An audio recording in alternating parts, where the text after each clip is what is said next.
Welcome back. Today's story takes us deep inside royal circles, where the shadows of scandal, reputation, and power collide. Prince Andrew, once one of the most visible members of the British royal family, has spent recent years in the wilderness.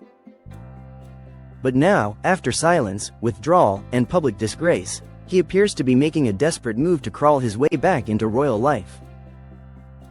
And the big question is simple: will it work, or is the door to royal relevance closed forever? Let's dive in. For years, Prince Andrew enjoyed status, privilege, and a busy royal calendar. He walked red carpets, attended state banquets, and represented the monarchy across the globe. But when controversy hit, everything flipped. Titles were stripped, patronages were returned, and his public role collapsed almost overnight. The image that once projected royal confidence suddenly transformed into isolation and uncertainty. Recently, however, subtle but noticeable movements have started happening around him. Whispers inside palace corridors say Andrew is testing the waters, trying to step back into visibility, not officially, but socially, symbolically, and carefully. It begins with appearances. He has been seen attending more family gatherings, slipping into royal events where cameras linger, but where his presence is not formally announced. Not center stage, not official, but not invisible either. It's the first clue that a return, even a quiet one, might be underway. Then comes the strategy. Andrew's plan, according to many observers, isn't loud or dramatic. Instead, it's slow, measured, and built around sympathy, family ties, and persistence. The message being quietly circulated is that he is remorseful, misunderstood, or simply wants a second chance. Whether people accept that narrative is another story, but the attempt is unmistakable. One major pillar in this attempted comeback is family positioning. He is leaning heavily on the idea that family support equals legitimacy. Appear with senior royals, stand beside them publicly, and gradually normalize his presence. Be seen as part of the family unit rather than the isolated scandal figure. It's a classic royal rehabilitation strategy: presence first, responsibility later. But there's a problem: public opinion. Public reaction has been overwhelmingly skeptical. For many, the damage is not something that can be smoothed over with mere appearances.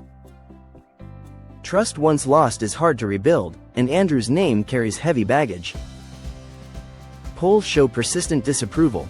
Comment sections and editorials express outrage at even the hint of a comeback. Yet inside palace walls, optics are often separate from public mood.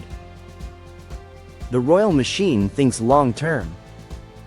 Reputations rise and fall, scandals cool with time, and carefully crafted rebranding sometimes succeeds. The question is whether this situation is beyond repair, or simply waiting for a quieter chapter. Another element in Andrew's effort is focusing on normality. He emphasizes routine life, private events, horses, countryside living, and family relationships. Subtle signals are sent that he is grounded, peaceful, and removed from controversy. In public relations terms, it's an attempt to shift the storyline from scandal to private individual trying to live quietly. But critics argue that this isn't just about ordinary life.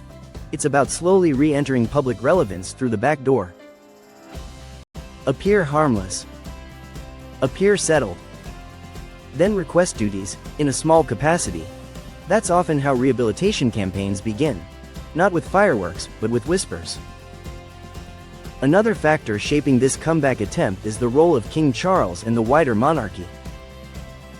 The royal institution is constantly juggling reputational risks, generational transition, and public support.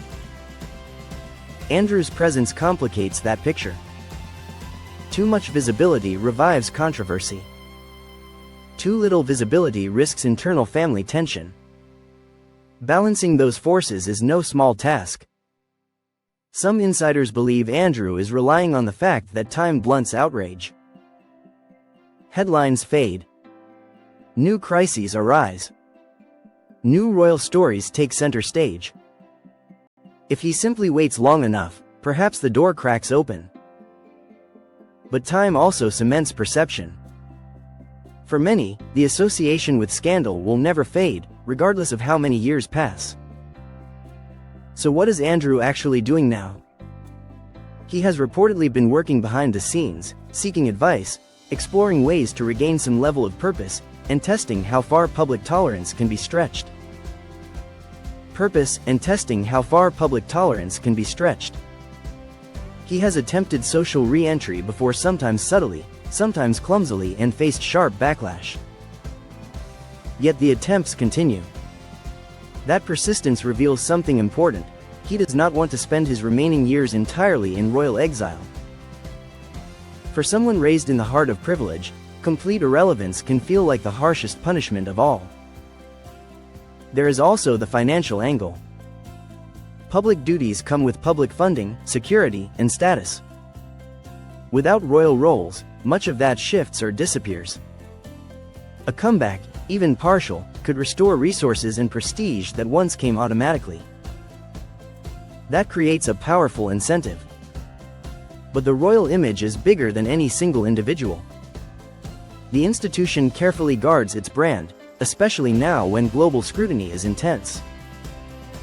Any move involving Andrew risks reigniting conversations the palace might prefer to leave behind, especially at a time when the monarchy is redefining itself under a new reign.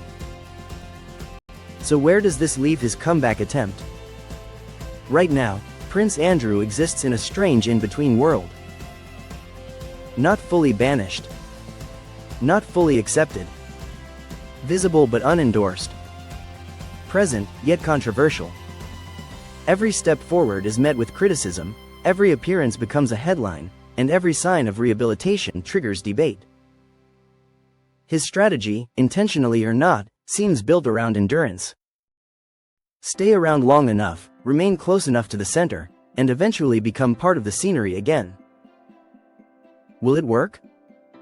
That depends on three forces: public sentiment, royal risk tolerance, and time. If the public refuses to forget, if the institution refuses to take the gamble, then the door stays shut. If fatigue replaces outrage, if strategic necessity outweighs reputational risk, then slow reintegration becomes possible. But one thing is clear: the attempt is real. This is not accidental visibility. It is calculated survival, a deliberate effort to crawl back toward the life, position, and influence he once enjoyed. And as this story unfolds, the royal family faces a difficult decision.